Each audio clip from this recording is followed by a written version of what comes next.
오늘 성령 강림 맥주 감사 주일입니다. 사도행전 2장 1절에서 4절 성령 강림입니다. 성경 봉독을 생략합니다. 이따가 우리가 다시 한번 다 읽을 거니까. 자, 시작합니다.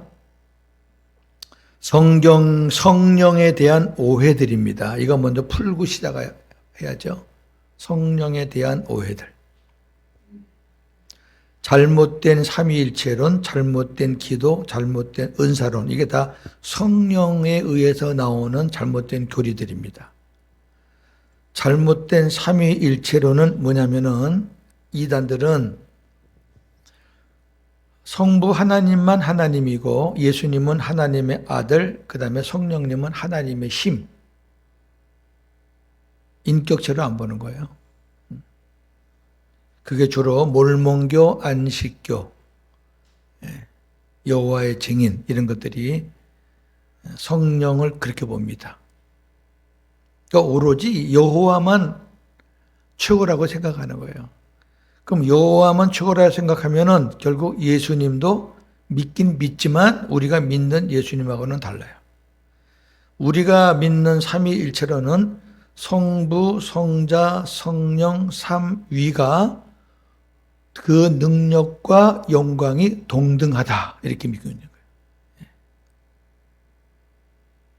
목사님 그거 좀 설명 좀 해주세요. 그걸 제가 설명을 어떻게 해요?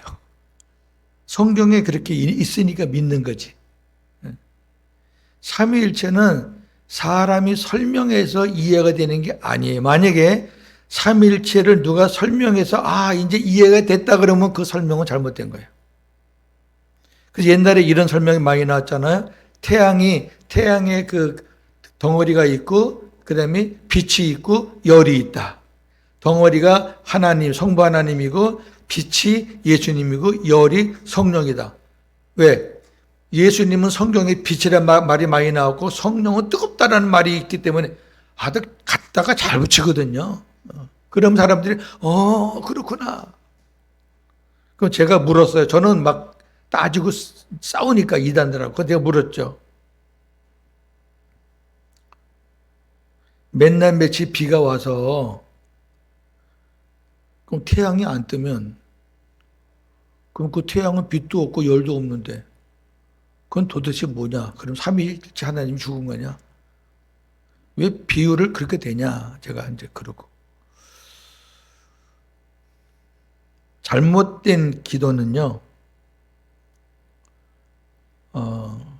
오늘 우리가 찬송할 때도 성령이 계시네, 할렐루야, 함께 하시네, 좁은 길을 걸으며 밤낮 기뻐하는 것 주의 영이 함께합니다. 여기 함께한다는, 함께라는 말은 하나란 말이에요. 이렇게 둘이 같이 가는 걸 그런 의미가 아니에요. 성경에서 함께는. 그러니까 저나 여러분 안에 성령이 임재하지 않으신 분들은 하늘을 향해 또 두 손 들고 성령이여 임재하여 주시옵소서라고 기도해야 돼요. 왜? 성령이 아직 임재 안 했으니까. 오순절 때에는 성령이 임재했어요. 이 세상에, 이 땅으로. 왜? 아무도 성령 받은 사람이 없거든요. 그런데 사도 바울 서신, 그 이후에 나오는 사도 바울 서신에 성령이 임재라는 단어는 하나도 없어요. 왜 그러냐면은 임재하신 성령은 지금 온 우주에 편만해요. 지금 여기도 계셔요. 이따 결론으로 말씀드리겠지만 이 오순절의 역사는 다시는 일어나는 게 아니에요. 한 번이면 끝나는 거예요. 아니 성령이 한 번 오시면 되지 뭐 10번 오셔요? 그럼 지금도 성령이요 오란 얘기는 그럼 계속 오란 얘기인데 그럼 성령이 매번 오셔야 돼요? 예수님 십자가 바라보면서 내 죄 용서달라고 매번 그러면 예수님 십자가에 계속 달려야 돼요? 이게 의미가 보통 잘못된 게 아니에요. 저와 여러분 안에 계신 분이 2000여 년 전에 십자가에 달리신 그 주님이신 줄 믿습니다. 이미 와 계시잖아요. 그리고 우리 안에 계신 이 성령이 2000년 전에 오순절 다락방에 임하신 그 성령님이 바로 내 안에 계신 그 성령님인 줄로 믿습니다. 그럼 끝난 거지 뭐. 뭘 또 임재하라 그래. 단 공동체에서 연합 집회를 하거나 많은 사람들이 모여서 집회할 때는 그 안에 성령의 임재가 필요한 사람들이 많으니까 그때는 성령의 임재해달라고 기도할 수 있어요. 그러나 제가 말하는 건 개인적으로 기도할 때 개인이 손 들고 성령이여 내 안에 임재하여 주시옵소서. 그건 하나님을 욕되게 하는 거야. 야, 이 사람아, 내가 네 안에 벌써 언제 임했는데 뭘 또 임재해달라 그래. 잘못된 기도 고치시고요. 잘못된 은사론입니다.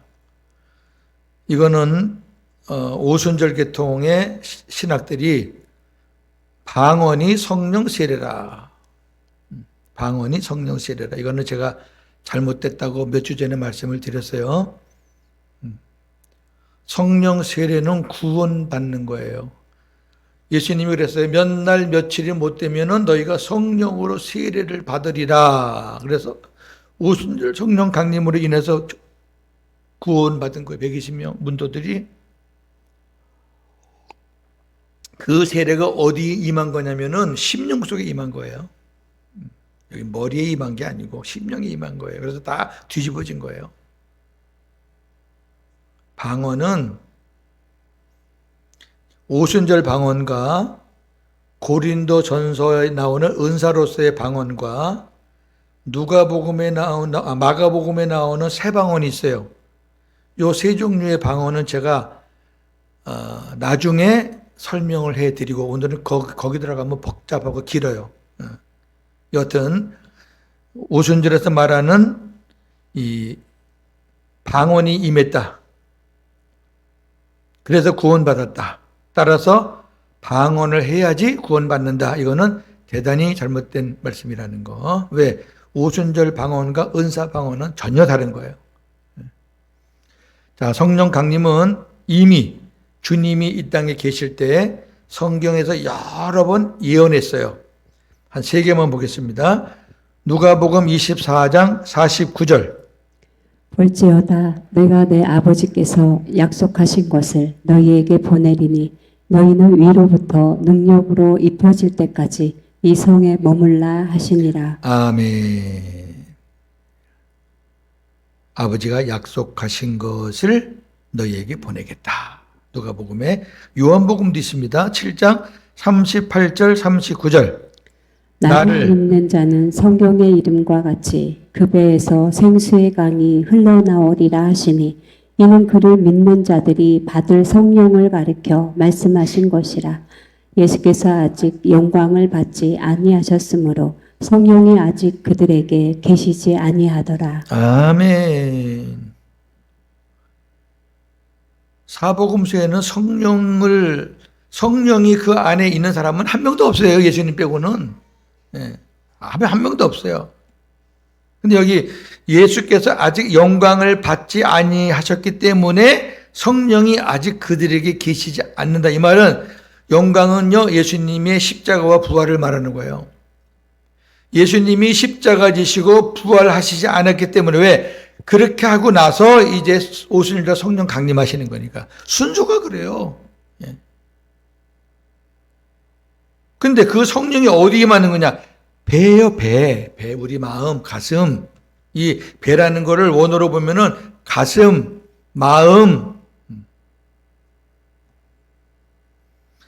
요한복음 14장 26절. 보혜사 곧 아버지께서 내 이름으로 보내실 성령 그가 너희에게 모든 것을 가르치고 내가 너희에게 말한 모든 것을 생각나게 하리라. 아멘. 이 말씀 외에도 한 10가지 정도, 10성경 구절 정도가 더 있어요. 성령이 오신다는 거. 곧 내가 보내겠다. 아버지가 보내실 성령. 아버지가 보내겠다라고도 하고 예수님이 내가 보내겠다라고도 해요. 말씀드렸죠. 성령은 아버지와 아들이 보내시는 거예요. 아들은 아버지가 보내시는 거예요. 이거는 삼위 하나님의 거룩한 질서예요. 그걸 우리가 알아야 성경 볼 때 오해가 안 돼. 뭐 이상하다. 아니 어디서는 아버지가 보낸다 그러고 어디서는 아들이 보낸다 그러고 이게 뭐예요? 성경에 오류가 있는 거 아니에요? 무슨 성경에 오류가 있어요? 자, 큰 1번 1절입니다. 오순절 날에 강림하신 성령 1절 봅니다. 오순절 날이 이미 이름에 그들이 다 같이 한 곳에 모였더니. 아멘. 오순절 성령 강림 사건은 사도행전에서뿐 아니라 구속사라는 것은 구원의 역사의 큰 물줄기를 전격적으로 바꾸어 놓은 엄청난 사건입니다. 왜냐하면 신약의 첫 교회가 탄생하는 사건이기 때문입니다. 오순절 하면은 다른 거 생각하는 거 아니에요. 교회 탄생이에요. 예루살렘 교회 탄생. 첫 교회. 왜? 예루살렘 교회를 통해서 이제 여러 교회를 하나님께서 생산해 나가시는 거죠. 하나님께서 약속하신 성령은 오순절 날에 임하였습니다. 지금부터 말씀하는 걸 잘 들으세요. 오순절은 구약의 맥추절, 77절이라고도 하죠. 마지막 날. 그러니까 구약의 맥추절 마지막 날이니까 7날 7주간이니까 49일째예요. 그게 77절입니다. 그 마지막 날 다음 날이니까 50일째 되는 날이잖아요. 그럼 77절은 유교절 지나 49일째 되는 날이고 50일째 되는 다음 날이 오순절입니다. 순이 열이에요, 열. 그러니까 5 곱하기 10이니까 그걸 오순절 그러는 거예요. 뭐 어려운 거 아니잖아요. 77절은 7주간이니까 49일. 오수는 50이니까 50일. 하루 차이가 나. 왜 하루 차이가 나는지 아세요? 구약에서는 토요일이 안식일이므로 맥주절을 토요일 날 지켰지만 신약에서는 주님이 부활하신 주님이 안식일이므로 주일이 안식일이므로 맥주절 다음 날인 오순절을 지키는 것이 마땅하다. 할렐루야. 간단한 거예요. 그러니까 지금도 맥추절 77절 그러면은 그 사람들은 49일째 되는 날 지켜야 돼요. 우리는 49일째 되는 날 지키지 않아요. 우리는 오순절에 성령이 오순절에 임했는데. 그러니까 이제는 구약의 역사를 끝내고 이제는 예수님으로 말미암아 신약의 새 역사가 시작된다. 그런 말 개념으로 오순절인 거예요. 왜냐하면 구약의 절기는 예수 그리스도의 그림자이기 때문이에요. 구약의 절기하고 예수님하고는 아주 밀접한 관계가 있습니다. 골로새 2장 16절 17절. 그러므로 먹고 마시는 것과 절기나 초하루나 안식일을 이유로 누구든지 너희를 비판하지 못하게 하라. 이것들은 장래일의 그림자이나 몸은 그리스도의 것이니라. 아멘. 여기 먹고 마시는 거, 절기, 초하루, 안식일 이게 전부 다 뭐냐? 장래일의 그림자다. 그럼 장래일은 누구냐? 예수 그리스도에 관한 그림자다. 그런 얘기죠. 얼마나 정확해요? 그러니까 절기 공부할 때는 예수님으로 결론을 맺지 않으면 그 절기는 가짜예요. 그러니까 우리가 절기를 공부하더라도 결국은 예수님으로 끝나는데 어떻게 끝나는 거냐? 보세요. 6월절은 무교절이라고도 하죠. 6월절은 하루고 무교절은 일주일간을 얘기하는 거예요. 6월절은 어린 양을 잡는 절기로 예수님의 고난을 예표합니다. 이건 다 아시죠. 6월절 어린 양 되시는 예수님. 그 다음에 초실절은 첫 열매를 드리는 절기로 예수님의 부활을 예표합니다. 예수님이 부활의 첫 열매입니다. 초실절. 그 다음에 맥주절은 첫 추수를 하는 절기로 오순절에 복음을 전하여 영혼을 추수하는 교회를 세우기 위해서 오신 성령 강림절을 예표합니다. 그렇게 예표하는 거예요. 그래서 우리가 6월절은 고난주간, 고난일로 지키고 초실절은 부활주일로 지키고 그 다음에 맥주절은 우리가 성령 강림주일로 지키는 거예요. 즉 예수님의 부활 이후 50일째 되는 날에 성령이 강림하신 것입니다.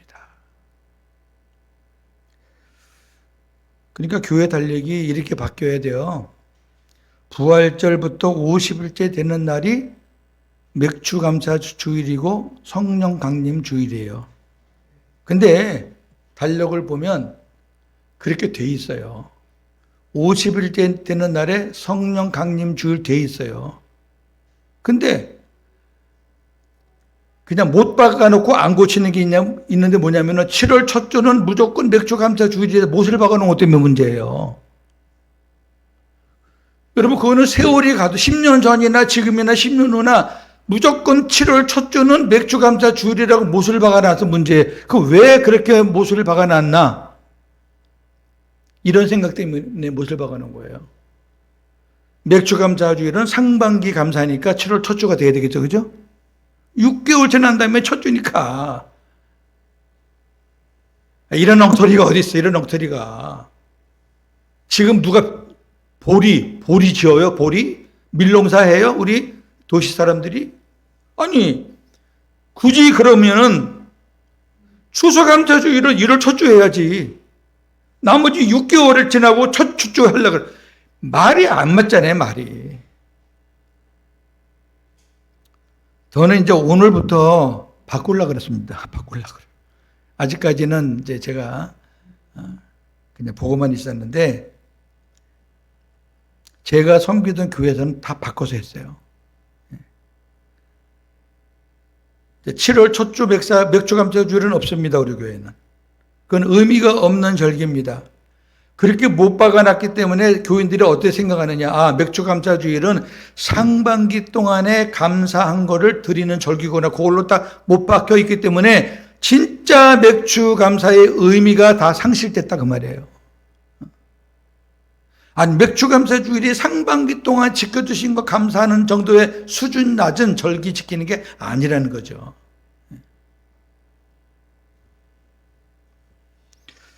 자, 그 다음에 두 번째로는 2절에서 4절인데 성령이 강림하실 때의 현상입니다. 자, 본문 봅니다. 호련히 하늘로부터 급하고 강한 바람 같은 소리가 있어 그들이 앉은 온 집에 가득하며 마치 불의 혀처럼 갈라지는 것들이 그들에게 보여 각 사람 위에 하나씩 임하여 있더니 그들이 다 성령의 충만함을 받고 성령이 말하게 하심을 따라 다른 언어들로 말하기를 시작하니라. 아멘. 한 사람의 생명이 태어날 때도 한바탕 큰 일을 겪는데, 우리 얼마 전에 우리 노건사님 댁에 한 생명이 태어났어요. 여러분 가정에도 다 그런 일이 있었어요. 한 생명 태어나도 난리죠. 가족은 가족대로, 병원은 병원대로, 아기는 아기대로 막 난립니다. 하물며 성령이 강림하셔서 첫 교회가 탄생하는데 얼마나 큰 역사들이 일어나겠습니까? 이건 상식적인 거 아니에요. 역사가 바뀌는 순간인데 그냥 조용히 아무도 모르게, 만약에 눈에 보이는 현상이 없었다 그러면은 아무도 모르게 지나갔을 건데, 요때만큼은 성령이 눈에 보이게 하나님께서, 지금은 안 보여요. 요때만 보이는 거예요, 요때만. 지금도 괜히 뭐 성령 받다는 사람이 있으면 그건 다 가짜예요. 하나님께서 구약 광야 교회가 시작할 때, 지금 오순절은 신약 교회가 시작하는 거지만 구약에서 첫 교회는 광야 교회입니다. 광야. 애굽에서 탈출해 가지고 나가는 그 무리가 광야 교회예요. 거기서 율법을 주실 때도 큰 역사가 일어났어요. 한번 그 현장을 한번 보자고요. 출애굽기 19장 16절에서 19절. 셋째 날 아침에 우레와 번개와 빽빽한 구름이 산 위에 있고 나팔 소리가 매우 크게 들리니 진중에 있는 모든 백성이 다 떨더라.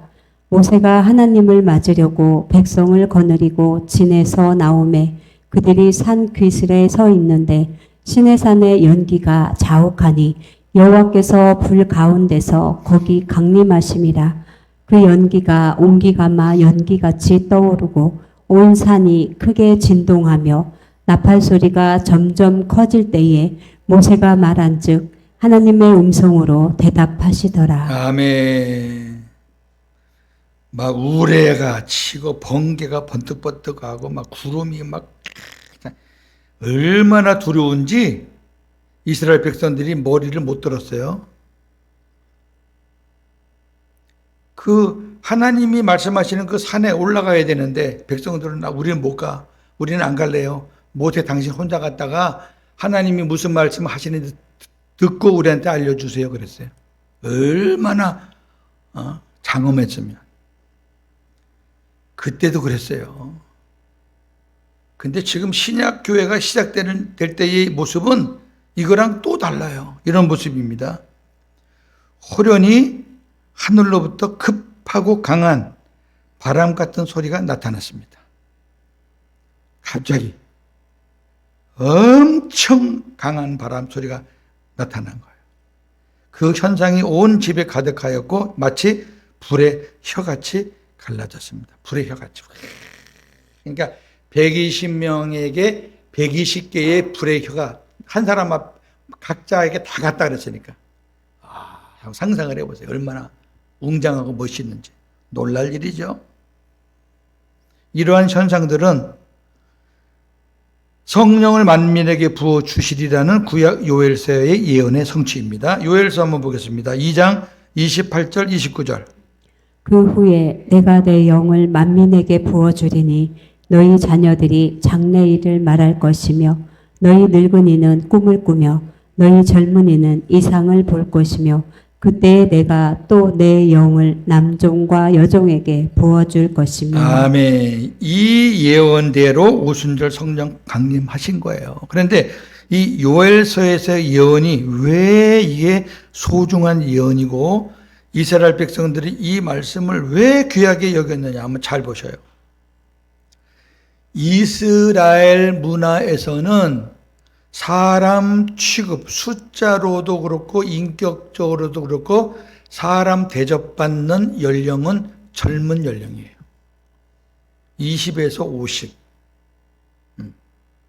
그 아래 그 위는 별로. 그 다음에 남자만. 근데 오늘 이 예언을 보셔요. 너희 자녀들이 제일 먼저 나왔어요. 너희 자녀들이. 이거는 20세 미만을 얘기하는 거예요. 너희 늙은이는. 이거는 이스라엘 말하는 50, 60 그 이상을 말하는 거예요. 그 다음에 너희 젊은이는. 자녀 나오고 늙은이 나오고 젊은이 나왔는데 그보다 더 놀라운 거는 남종과 여종이 나와요. 이건 여러분 기가 막힌 거예요. 놀라운 일이에요. 종은 사람이 아니에요. 종은 물건의 물건. 말 안 듣으면 그냥 팔아치우기도 하고 말 안 들으면 죽일 수도 있어요. 그런 게 구약 이스라엘 사람들의 문화예요. 근데 그 남종과 여종에게도 하나님의 성령이 부어진다 그러니까 그러한 역사가 오순절 다락방에서 일어났어요? 안 일어났어요? 일어났잖아요.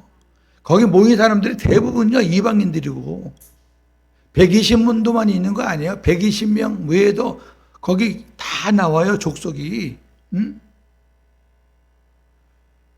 그러니까 여기 지금 60 이상 되신 분들, 또 20 이하, 그 다음에 뭐 남종, 여종, 종은 아니지만은, 세상에서 뭐 그렇게 큰 위치 아닌 사람들도 다 빈부 귀천 없이, 남녀노소 귀천 없이 다 성령의 부으심을 받는 것이 오순절 성령 강림의 특징입니다. 할렐루야. 네, 넘기시고. 자, 호련히 하늘로부터라고 그랬죠. 이거는 갑자기 하나님으로부터 그런 뜻이고요. 하나님이 보내신 거니까 하나님으로부터. 급하고 강한 바람 같은 소리. 다이나마이트 같이 강하게 임하신 성령. 이 강하다는 말이 두나미스입니다. 두나미스. 이 두나미스가 영어로 다이나마이트. 그러니까 이게 그 당시 그 마가 다락방에 엄청난 역사가 일어났다는 걸 우리가 추측할 수 있죠. 바람은 헬라어로 푸뉴마인데 이거는 영, 우리가 수는 숨. 그러니까 영이 바람처럼 임했고, 그다음에 성령이 눈에 보이는 막 다이나마이트가 터지듯이 임했다. 어떻게? 불의 혀처럼 갈라져서 각 사람 위에 하나씩 임함으로. 야, 요거 봐. 각 사람 위에 하나씩 임함. 아까 말했죠? 120명이니까 120 가닥이 갈라진 거예요. 성령이 불의 혀같이 갈라져서 모든 사람 120명에게 각각 임하였다. 성령 세례와 구원은 개인적인 거지 옆에 사람이 받는다고 나도 더불어서 받는 거 아니에요. 다 개인 구원을 말하는 거예요. 개인 구원. 왜? 성령 세례가 구원이라니까요. 그 다음 요거 좀 잘 보시고요. 본질적으로 성령의 나타나심은 사람들의 귀에 들리거나 사람들의 눈에 보이는 것이 아닙니다. 절대로. 제가 신학 공부할 때 전도사 때 초창기 때는요. 신학이 무지하고 신학이 너무 정립이 안 돼가지고 이 오순절 성령 사건을 가지고 교인들을 선동하고 사기치고 속이는 목사들이 꽤 많았어요. 부흥사들 중에서. 전기선을 연결해가지고요. 불 다 끄게 한 다음에 전기선을 연결해가지고 이렇게 안수할 때마다 불이 번쩍번쩍 비치게 했어요. 실질적으로 그랬어요. 실질적으로. 제가 아는 친구 목사는 그 교회 출신이었어요.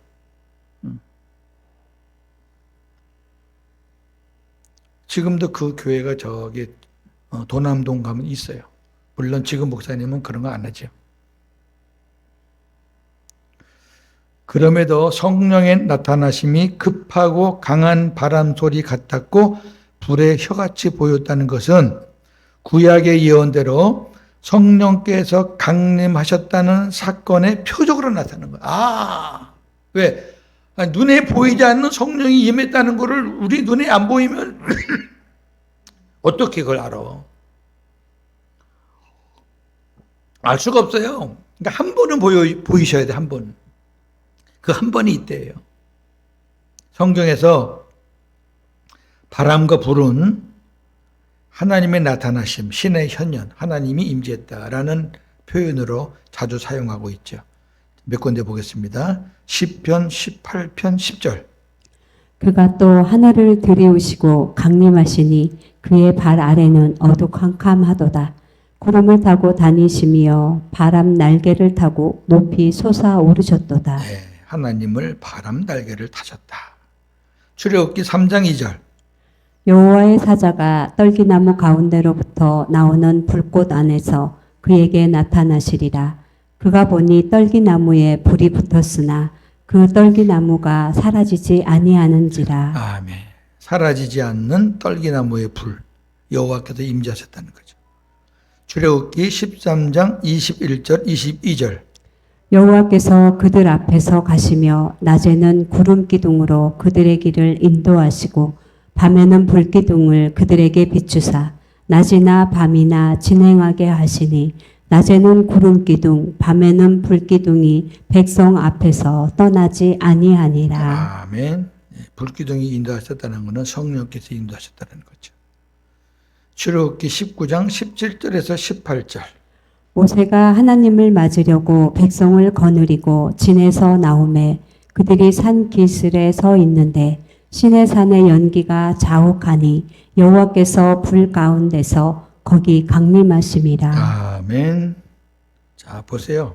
많아요. 불, 바람. 따라서 오순절날 성령이 바람과 불로 임하였다는 현상은 하늘로부터 하나님께서 임하였다, 나타나셨다는 것입니다. 동일해요. 구약과 신약이. 성령이 불의 혀같이 각 사람 위에 하나씩 임함으로 모두 다 성령의 충만함을 받았습니다. 구원은 개인적이며 개별적인 것입니다. 구원은 물 세례가 아닌 성령 세례로 받는 것입니다. 성령 세례는 성령으로 세례받고 새로 태어나는, 거듭나는 것을 말합니다. 사도행전 1장 4절 5절. 사도와 함께 모이사 그들에게 분부하여 이르시되 예루살렘을 떠나지 말고 내게서 들은 바 아버지께서 약속하신 것을 기다리라. 요한은 물로 세례를 베풀었으나 너희는 몇 날이 못되어 성령으로 세례를 받으리라 하셨느니라. 아멘. 오순절 성령 강림을 예고한 것이죠. 성령의 충만함을 받았다라는 것은 심령이 성령으로 가득 찼다는 것입니다. 에베소 5장 18절. 술 취하지 말라. 이는 방탕한 것이니 오직 성령으로 충만함을 받으라. 아멘. 자, 이제 정리합시다. 성령 세례는 구원과 관련된 것이고 성령 충만은 삶과 사역과 관련된 것입니다. 이해가 되시죠? 예. 이게 성령 세례와 충만도 구분 못 해가지고 막 절절절절 매요. 근데 저나 여러분은 성령 세례는 다 이미 받은 거예요. 예. 또 받으려고 어디 가서 머리 뒤밀지 말고. 예. 성령 충만은 저와 여러분들이 계속해서 생수와 아버지의 사랑을, 성령의 기름 부심을 구해야 되는 거예요. 이거는. 예, 다른 방법은 없어요. 제가 우리 성도들 심령에 넣어줄 수 있는 능력만 되면 제가 매일 넣어드리지. 그럴 능력의 사람이 아니에요. 저도 체험을 받아야 되는 부족한 사람이에요. 하나님이 왜 머리로 계셔요? 주님이 왜 우리 심령 안에 머리로 계셔요? 몸을 책임지시려고 머리로 계시는 거예요. 그분이 다 채워주는 거예요. 주님께 주여 아버지의 사랑을 부어주세요. 성령의 기름 부으심으로 가득 채워주세요. 충만케 해주세요. 기도하면 주님께서 성령을 통해서 부어주시는 거예요. 그리고 그들은 성령께서 말하게 하심을 따라 각각 다른 언어들로 말하였습니다. 120명 모두가 각 나라 말로 방언을 한 것입니다. 오순절의 방언과 고린도전서의 은사적 방언과 마가복음의 새 방언은 다음에 나누겠습니다. 방언했기 때문에 구원받았다? 아니라니까요. 자, 정리합니다. 오순절 성령 강림은 구속사의 큰 물줄기를 전격적으로 바꾸어 놓은 엄청난 사건입니다. 엄청난 사건이란 표현보다는 폭발적으로 터진 사건이라고 해야 할 것입니다. 혹자들이 오순절 사건을 방언에 초점을 맞추는데 그보다 더 중요한 것은 오순절에 일어난 소리와 놀라운 광경입니다. 성령이 임하는 소리가 들리고 성령이 눈에 보이는 광경은 하나님께서 구약에 약속하신 것이 드디어 성취되었다는 표적이고 사인입니다. 아니, 하나님이 하시는 소리가 더 중요하지 무슨 사람 입에서 나오는 방언이 뭐가 그리 중요하냐고요. 오순절 사건이 단회적 사건인가 반복적 사건인가에 대한 논란, 변론, 논쟁이 많습니다. 무슨 말이냐면은 이런 오순절 사건이 지금도 계속된다. 지금도 성령이 임해가지고 성령 세례를 베풀고 지금도 많이 계속 일어나야 된다. 아니면 아니다. 그 사건은 한 번이면 끝나지. 그게 어떻게 반복되냐. 그렇게 논쟁하는 사람들입니다. 자, 정리를 제가 아까 서론에 해드렸지만 다시 한번 정리해 드릴게요. 오순절 사건은 하나님께서 성령의 능력을 그 자리에 모였던 120명에게 부어주신 사건이에요. 이건 틀림없는 팩트예요. 근데 그 사건은 120명뿐 아니라 모든 세대의 그리스도인들에게서 그 그리스도인들에게도 부어주시는 사건이어야 합니다. 그렇죠? 왜냐하면 오순절 사건이 표적으로는 단회적 사건이지만 한 번이면 끝나는 거예요. 그러나 그 효력, 능력, 적용, 결과로 볼 때는 지속적으로 반복되기 때문입니다. 현재 우리가 성령 세례를 받고 있고 성령 충만함을 받고 있는 것은 지금 역사하시는 성령이 오순절에 오신 그 성령이시기 때문입니다. 그분이 하늘에 다시 올라갔다가 또 오는 게 아니라 한 번 이 땅에 임하셨으면 이 땅에 다 편만하신 거예요. 그러니까 우리가 필요하고 주님을 구할 때 언제든지 들어오실 수 있는 거죠. 그러니까 그거는 내 심령에 우리 주님이 임재한다는 말은 맞지만 오순절 같이 어떤 그런 공동체가 있는데 기도하는 가운데 막 불이 혀같이 나타나고 막 진동하는 그런 거 다시 일어나는 법은 없다.